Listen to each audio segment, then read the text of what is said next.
going to find himself 1v2. And one of the most monumental clutches in a while on his plate. Oh, first one found though. MSL going to be peeking out from Car, gets caught. It's now Deadfox with plenty of time. He's in no rush for the bomb plant, but he throws out the Molotov, does commit to it. Actually picks up an incendiary at the same point as well, so he's got another molly for the bomb if needed. But it's Config now with his own orb, just holding, posted up on that angle. Will start to creep his way in. Deadfox spots him. He knows what's going on, goes to the pre-fire, does miss it.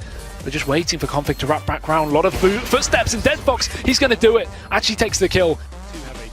To easy there, but oh, that will be heavy as he takes down Cage and B in through smoke. Not a way you want to start the round if you're not. The return does come through thanks to MSL. Stico will fall. It's going to be back number 4 and 4, but Zero is watching the aggression from B. So if North do to try and act on that early frag, they will be punished for it. Instead, Config going to be boosted on up into Vents, and no one's watching mid right now for the side of HR. Instead, just waiting to see if anyone does go aggressive. Which, of course, it doesn't look like they're going to just yet, but they have got Config boosted up in Vents. Just holding that angle for the time being. And now AZ rotating down the mid as well. They have the crossfire there, so if HellRaisers do decide to try to push their way out, they will be at the mercy of those two players who can try and play off that bait and switch angle just a little bit. Focus their attention on AZ on highway and then have Config try and catch them. Looking the wrong way, and actually, there's the bait. AZ just offering himself up for the time being. If he goes for this jump peek, his shot's been landed time and time again. Instead, we'll just see Deadfox falling on back, going to pick up that bomb. There's only 40 seconds left, so time is going to be of the essence somewhat. As it does just start to whittle down, Config to break the vents. Does give away his position. 2 players still for HR over towards this A site, trying to replicate the strategy we saw North do early on.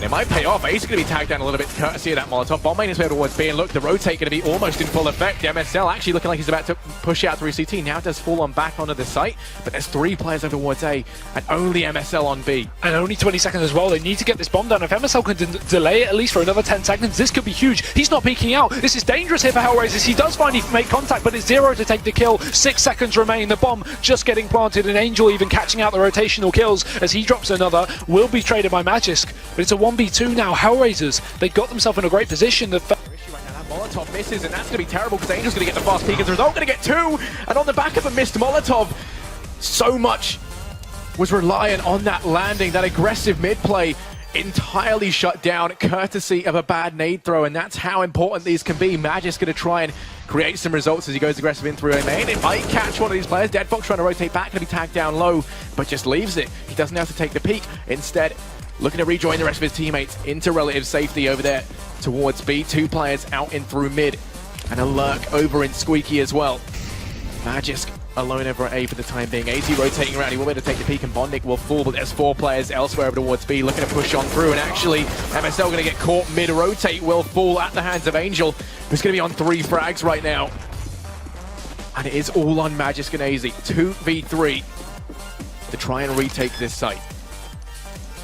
difficult feat, but they've got to make it work. They can't afford to save now, as we are just on the edge of a loss here from North in the first map. AZ trying to peek himself through, but he's waiting for Magisk to at least flash him through that angle. It does go out, maybe pushing on the second one here as it does go through. There's the second flash. AZ pushing, nice pre-peek there, does take down Zero, but the trade from Deadfox is all into Magisk. He has to hurry the hell up as well, because he does have a kit, but not a lot of time to play with it. He gets peeked from 2 angles, flicks back round, Angel gets his face removed, but it's Deadfox on the site, pistol in hand, and Magisk, he does it, gets the clutch. And North, they're going to pull it back for a 2-on-3.